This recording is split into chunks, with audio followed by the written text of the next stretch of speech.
Семей және Курчатов қалалық ішкі істер басқармаларында еңбек етіп жүрген жас қызметкерлер слеті өтті. Салтанатты шара барысында жас офицерлерге алғашқы шендер табыс етілді. Аға және жас буын өкілдері бас қосқан слетқа облыстық ішкі істер департаментінің өкілдері де қатысты. Айбек Мұхаммеди ішкі істер органында биыл наурыз айынан бері ғана қызмет етеді. Жас тергеушінің жарты жыл ішінде көргені мен көңілге түйгені аз емес.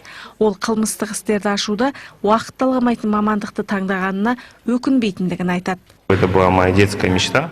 Ішкі істер органдарында жұмыс істеуді бала кезден армандадым. Жұмыс қызықты, өзіндік қиындықтары да бар.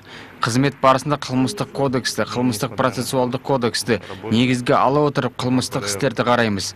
Мақсатым Қазақстан Республикасына адал қызмет ету. Қаламызда ұйымдастырылған жас қызметкерлер слеті Айбек сынды 70-тен астам полиция қызметкерінің басын қосты. Олар Семей мен Курчатов қалаларында тергеуші, жол патрульдік полиция батальонының қызметкері, учаскелік инспектор және жедел қылмыстық іс сарапшысы болып қызмет етеді. Жас мамандардың құқық қорғау саласында еңбек етіп жүргендеріне 1 жыл бола қоймаған. Бұның негізгі мақсаты осы ішкі істер органдарына жаңадан жұмысқа келген қызметкерлердің тезірек бейімделуі, осы қызығы мен қиындығы көп жұмысқа қалыптасу.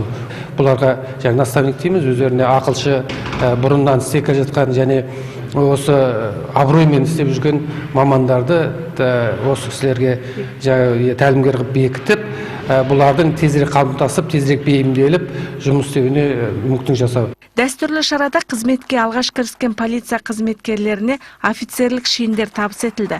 Сондай-ақ олардың тәлімгерлері де марапатталды. Слет барысында сала зейнеткерлері полиция қызметкерлеріне ақыл кеңестерін берді. Соңынан жас мамандар ішкі істер саласының тарихынан сыр шертетін мұражай мен жедел басқару орталығының жұмысымен танысты.